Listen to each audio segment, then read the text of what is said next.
뉴욕 증시가 다시 강세 흐름으로 전환이 되고 있습니다. 이 백신에 대한 기대감이 상당히 시장을 많이 끌어올리고 있고 투자자들의 심리를 개선시키는 요인이 아닌가 생각이 듭니다. 일단 강세 흐름이 계속해서 이어지고 있고요. 거기에 대한 중요한 요인으로 백신에 대한 이야기들이 계속해서 나오고 있습니다. 또한 기업들의 실적도 이제는 뭐 그렇게 나쁘지 않다 이렇게 분석이 되고 있기 때문에 경기 회복에 대한 어떤 기대감들이 투자자들에게 좀 강력하게 들어간 것이 아니냐 이러한 분석들이 나올 수 있겠습니다. 여기에 대한 이야기 전달해 드릴 거고요. 자, 한국판 뉴딜이 이제 어제 정체를 드러내면서 전체적으로 이제 그 관련 종목들 또 수혜주 이런 것들 찾는데 주력을 하고 있는 모습인 것 같죠. 그런데 이제 이게 어떠한 업종 뭐 어떠한 특정한 종목 이렇게 집중이 되다 보니까 뭐 등락폭이 굉장히 큰 약간 널뛰기식 장세 이러한 모습들 좀 나오고 있다고 합니다. 그래서 거기에 대한 이야기들 또 어떤 것들 조심해야 되는지 그런 부분들 계속해서 좀 알려드리려고 합니다. 한국판 뉴딜에 대한 자세한 이야기 전달해 드릴게요.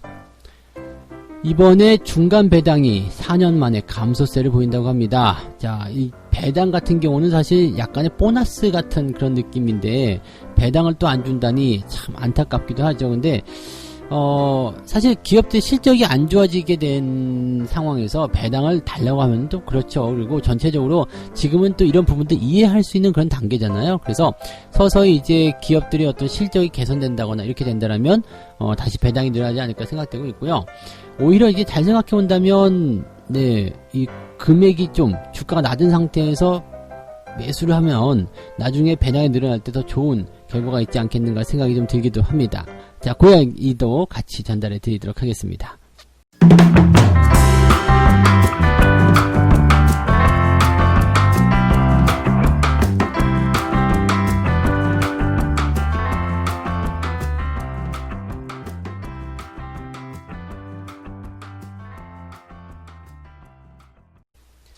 네, 반갑습니다. 오늘은 7월 16일 목요일입니다.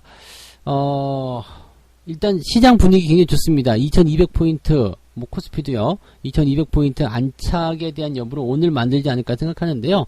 일단 미국 증시가 상승세를 그대로 타고 들어왔기 때문에 이런 좋은 분위기는 당분간 연결되지 않을까 생각됩니다. 자, 또한 이제 이 감염병에 대한 대책이라든지 또는 백신 또 여기에 대한 어떤 기대감이 많이 들어와 있기 때문에 지금 보시면 아시겠지만 다우지수가 나스닥보다 더 세요. 네, 다우지수가 나스닥보다 더 센 이유는 이렇게 감염병에 대한 부분이 나왔기 때문이다 얘기죠. 여기에 대한 부분을 해소해 줄 수 있는 그런 모습이 나왔기 때문이다 이렇게 보시면 됩니다. 그러니까 크고 덩어리 있는 기업들이 조금 더 강하게 형성이 되는 모습이고요. 이런 기조들은 코스피 지수에서 그대로 올라올 거예요. 그래서 뭐 대형주 중심의 또는 경기 민감주 중심의 장세 흐름 어제도 나왔지만 오늘도 추가적으로 연결될 가능성이 있다라고 보셔야 되겠죠.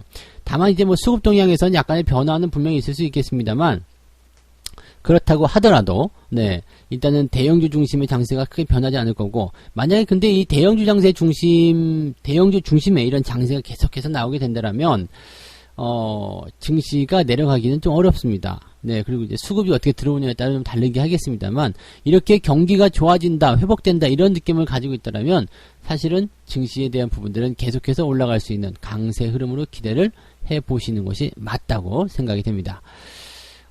일단 백신에 대한 기대감, 그리고 기업들의 실적도 좋다, 이런 얘기가 나왔기 때문에, 여기에 대해서 조금 자세하게 설명을 좀 드려야 될 것 같죠?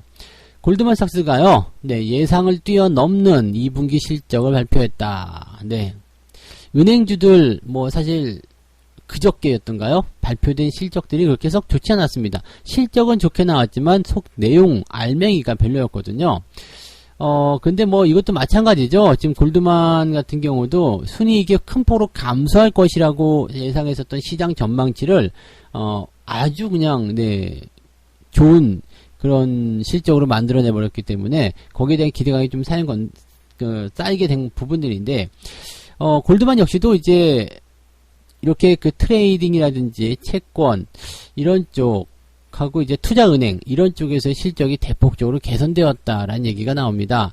그러니까 이제 월요일 같은 때 화요일이겠죠. 이제 화요일 같은 때에 어제 그저께 나타났었던 그 은행주들의 실적도 거의 대부분 트레이딩 이런 쪽이었거든요. 그러니까 은행 본연의 어떤 고유 업무에서 나타난 부분들이 아니라서 약간은 불안하다였는데, 그래도 이거는 이 실적이 나쁘게 나올 것이다라고 전망을 하고 예상을 했었던 그 부분에서 네, 실적이 크게 개선되는 모습이 나타났기 때문에 아마도 이런 것들은 괜찮지 않았겠는가라고 생각해 볼 수 있을 것 같아요. 그래서 투자자들이 많이 좋아하지 않았을까 생각되고요.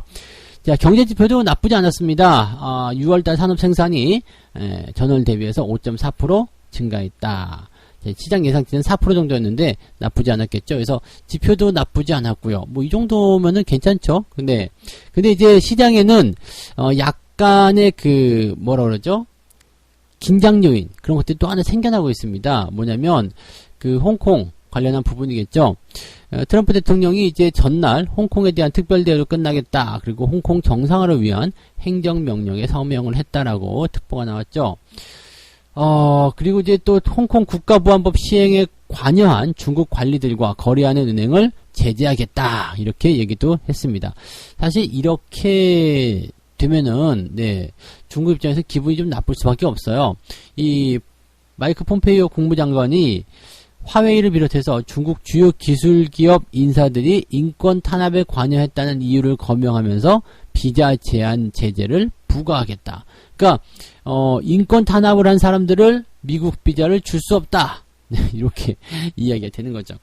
이렇게 되면은 또 이제 중국의 심기를 또 건드릴 수 있기 때문에 뭐 둘 다 이제 뭐 싸우려고는 하지 않겠습니다만은 그래도 이렇게 당하고만 있으면 또 안 되잖아요. 한쪽이 공격하고 있으면 내가 싸울 의지가 없어요. 그런데 저쪽에서 공격해와. 그러면 한 대씩이라도 주고받을 수밖에 없는 상황이 된다는 얘기죠.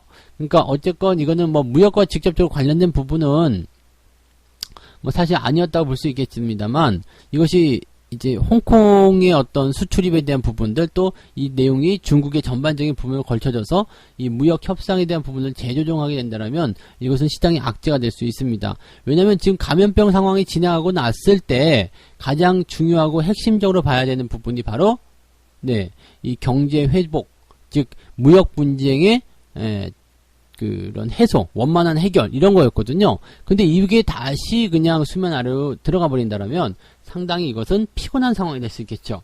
그래서 뭐 경기 회복은 경기 회복인데 경기가 회복됨에 따라서 좋은 기대감도 같이 가져갈 수 있는 그런 제도들이 많이 나와야 될 것이다라고 보셔야지 될 것 같아요.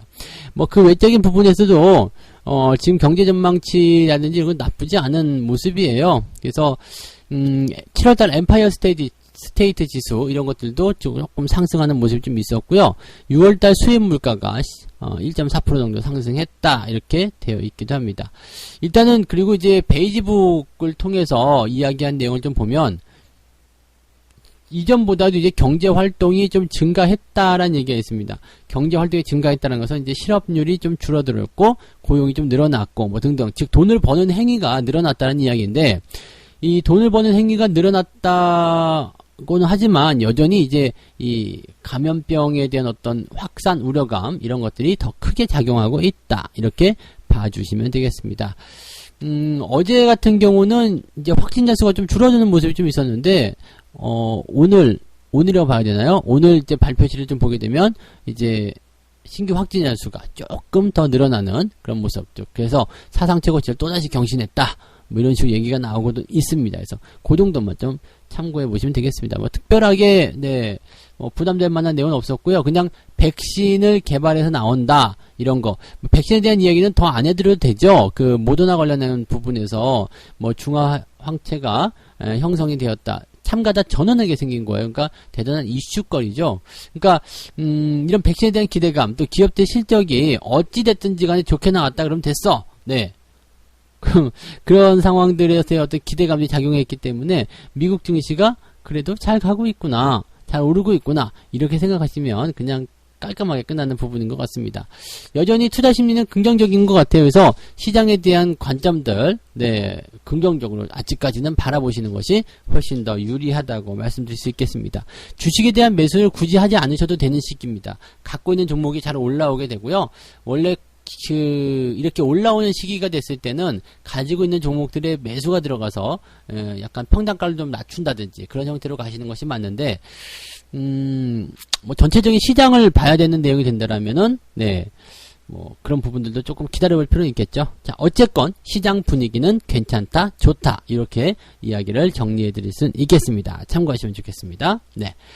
자, 그 다음에 두 번째 이야기 가도록 하겠습니다. 두 번째 이야기는요, 한국판 뉴딜에 널뛰기 하는 테마주 이렇게 되어 있습니다. 뭐 이제 그 뉴딜 때문에 아주 말 많았죠. 뭐 실제로 이제 관련 종목군들 많이 올라오기도 했었고요. 수소차, 신재생 에너지, 소프트웨어 뭐 이런 쪽. 그래서 전부 다 이런 것들이 이제 디지털 뉴딜 이런 쪽으로 구분이 되었다 이렇게 생각하시면 되는 거고요. 자, 이렇게 디지털 뉴딜 뿐만 아니라 또 뭐 그린 뉴딜 이런 거 있잖아요. 그러니까 그린 뉴딜, 디지털 뉴딜. 이 그린이 지금 신재생 에너지 쪽이겠네요. 그 다음에 디지털 뉴딜 같은 경우는 소프트웨어 종목, 또 언택트 관련주 뭐 이런 쪽으로 구분이 됐을 거라고 판단하셔도 될 것 같습니다. 일단은 100조 원이 넘게 투자를 한다라고 되어 있죠. 100조 원이 넘게 투자가 되면서 여기에서의 어떤 기대감들이 어마어마한 거죠. 그린 뉴딜에서는 2022년도까지 약 129조 원, 이 129조 원이 투자될 전망이다. 근데 그린 뉴딜에 대한 부분들 잘 보시면은요, 전기차, 그 다음에 뭐 친환경적인 거겠죠. 친환경 에너지, 그 다음에 그 수소차 뭐 이렇게 즉 정책으로 이제 이런 테마주들을 공식적으로 밀어주겠다라는 생각을 지금 하고 있는 부분이기 때문에 시장이 받아들이는 입장에서는 굉장히 소프트할 거예요. 굉장히 괜찮은데, 네, 이런 느낌들, 네, 그렇게 받아들여야 생각하고요. 실제적으로 이제 그런 정책적인 이슈가 이렇게 나타나게 되면 상당히 좋은 경우가 많이 있다고 생각하시면 됩니다. 다만 이제 정책이기 때문에 그 유효 기간이 굉장히 길기도 하고요.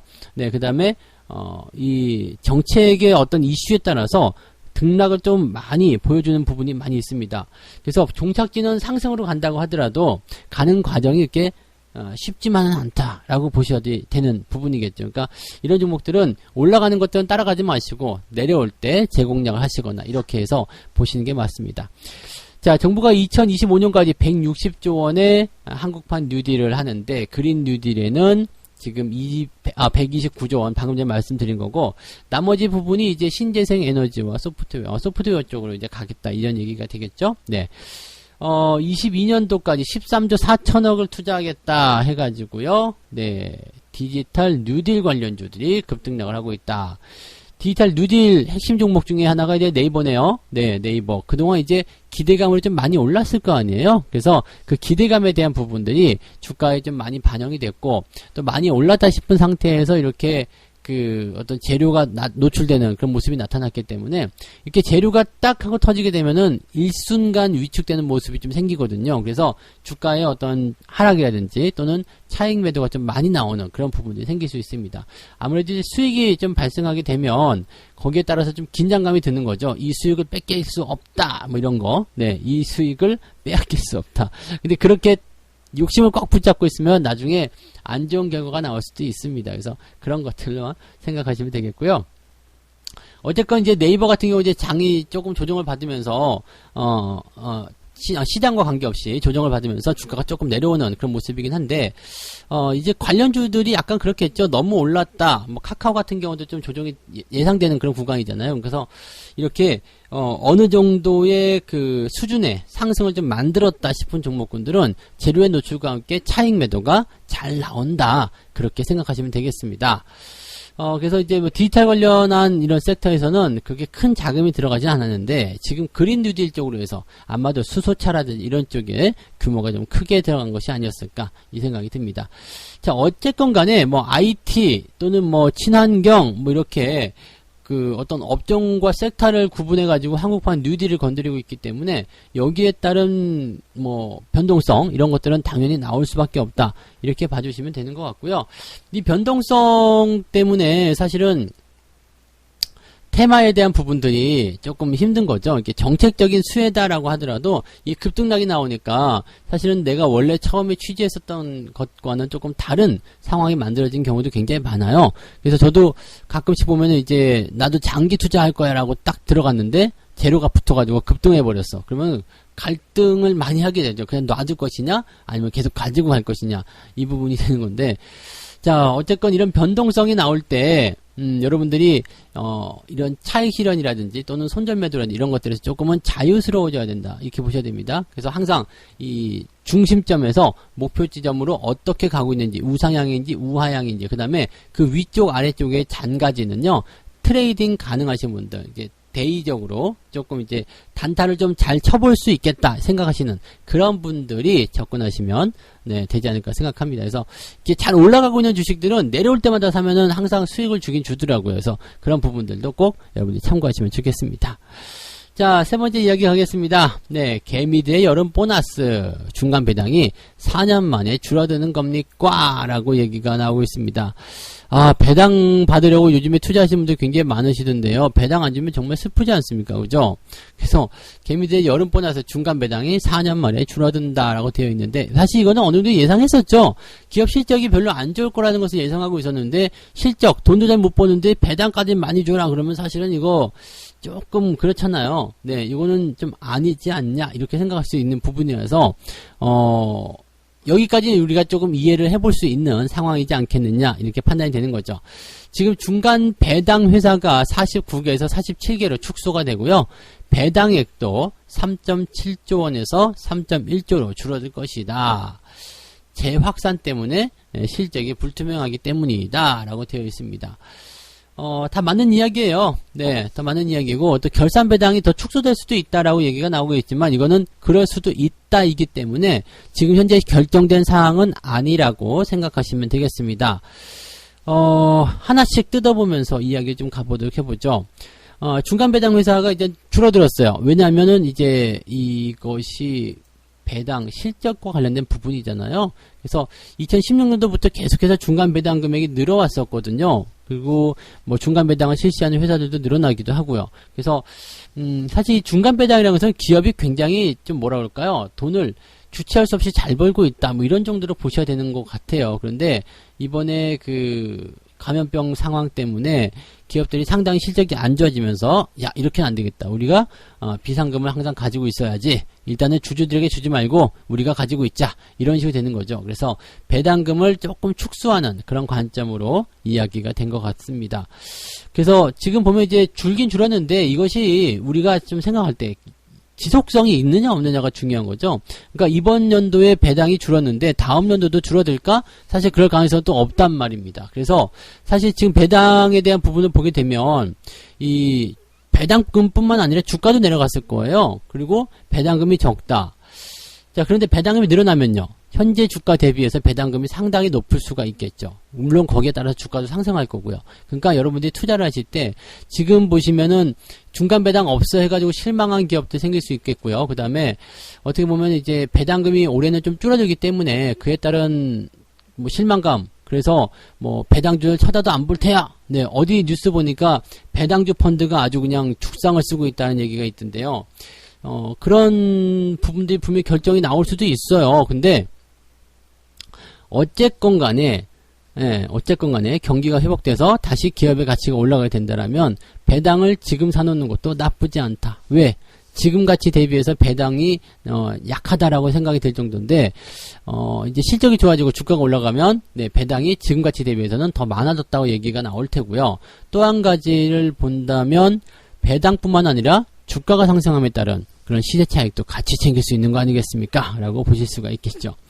자, 2016년을 기점으로 해서 꾸준히 증가했지만 올해는 순이익 감소로 4년 만에 처음 그 추세가 꺾였다, 배당금이 꺾였다, 이렇게 되어 있는데, 뭐 기말 배당까지는 손대지는 않을 것 같고요.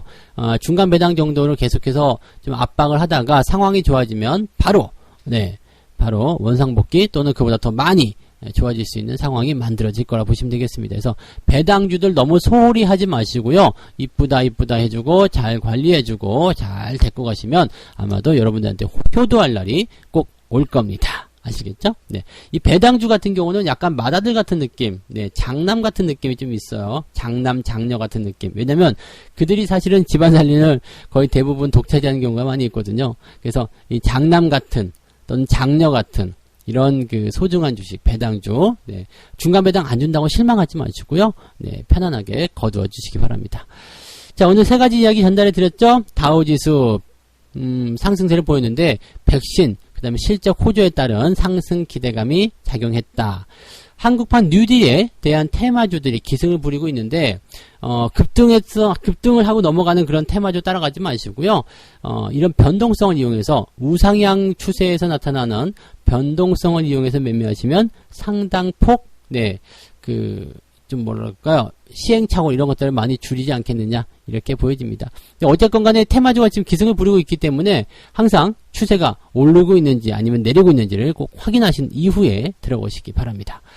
자, 그 다음에 중간 배당이 4년 만에 감소세를 보이는데, 저는 이것을 이렇게 봅니다. 어쨌건 이 중간 배당에 대한 부분은 2분기에 순이익이 감소했기 때문이고, 순이익이 감소했던 부분들은 이제 개선이 될 것이고, 그러면 주가와 함께 배당금도 올라가게 될 것이고, 결과적으로 지금은 싸다. 네. 아시겠죠? 그래서 중간 배당 안 주는 기업이라도 미워하지 말자라고 얘기를 해드리도록 하겠습니다. 그래서 그 부분 참고하시면 좋겠고요. 자, 마지막으로 책 한 꼭지 읽고 마무리하도록 하겠습니다. 사람들이 증시에서 하는 말이나 충고 따위는 아무런 쓸모가 없다네. 모든 것이 오직 이 한 가지 사실에 달려있지. 주식시장에 주식보다 바보들이 많은가, 아니면 바보들보다 주식이 많은가. 여기서 바보들은요, 주식시장의 참여자라고 되어 있습니다. 시장에 참여한 사람이 많은가, 아니면 시장에 참여한 사람보다 주식이 더 많은가. 즉 수요가 많냐 공급이 많냐 그 이야기입니다. 네, 수요가 많으면 주가는 많이 상승하게 되겠죠. 네, 자, 그 부분들을 일단은 말씀을 드렸고요. 오늘은 뭐 특별한 거 없을 거예요. 그래서 아침 시점에서는 좀 뭐 강한 상승보다는 편안한 상승을 좀 보이게 되실 것 같고요.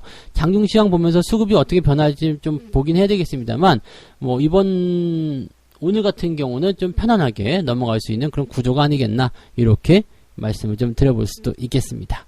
자, 오늘 여기까지 가겠습니다. 저는 장중시황에서 돌아올게요. 고맙습니다.